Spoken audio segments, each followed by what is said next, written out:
વડોદરા શહેરના હરણી વારસિયા રોડ પર રહેણાંક વિસ્તારમાંથી પસાર થતી વરસાદી કાંસનો ભાગ અચાનક ધરાશાયી થઈ બેસી પડ્યો હતો।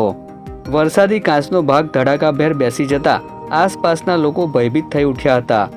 ઘટના અંગે સ્થાનિક કોર્પોરેટર અજીત દધીચને જાણ કરવામાં આવતા તાત્કાલિક રિપેરિંગ કાર્ય શરૂ કરવામાં આવ્યું હોવાનું જાણવા મળ્યું છે। જો કે મેયરના વોર્ડમાં જ અગાઉ પણ પાણીની સમસ્યા લાંબા સમય સુધી સામે આવી હતી, ત્યારે હવે કાંસ બેસી જવાની ઘટના સામે આવી છે। હરણી વારસિયા રિંગ રોડ પર આવેલા શિવમ બંગલો પાસેથી પસાર થતી વરસાદી કાંસનો મોટો સ્લેબ ધરાશાયી થયો હોવાનું સામે આવ્યું છે। આ કાંસ ઉપર મૂકવામાં આવેલો બાકડો પણ સ્લેબ સાથે પડી ગયો હતો। રહેણાંક વિસ્તારની મધ્યમાંથી પસાર થતી કાંસનો ભાગ બેસી જવાના કારણે રહીશોમાં ભારે ડર સાથે રોષની લાગણી જોવા મળી રહી છે। हमारा शिव बंगलो करसनपुर सोसाइटी है ये। इसमें जो एक कांच बना हुआ है ये काफ़ी पुराना है।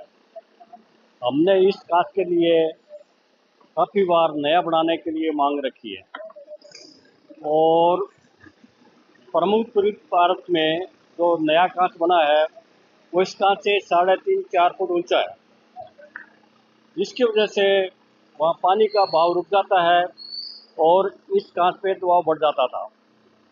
अभी ये कांच सुबह 6 बजे बहुत बड़े धड़ाके के साथ गिर गया था और हमारी यही मांग है कि इसको पूरा नव निर्माण किया जाए और प्रमुख भारत में जितना वो कांच ऊंचा बना हुआ है उस हिसाब से इसको बनाया जाए।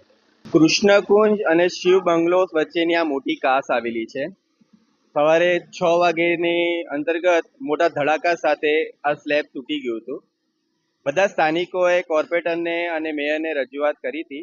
શીતલભાઈ મિસ્ત્રી લગભગ 8-8:30 વાગે આવીને બધું નિરીક્ષણ કરી ગયા હતા અને હવે આ સ્લેબનું કામ જે છે એ કરે છે। અમે હાલમાં આ જ વિનંતી છે કે કરો તો હવે પૂરું જ કરી દેજો વ્યવસ્થિત રીતે, કે આ દર વખતે છે ને અહીંયા 2019માં 2014માં હમણાં પણ 2024માં 24 જુલાઈના રોજે પણ અમારા ત્યાં પાણી આવી જાય છે।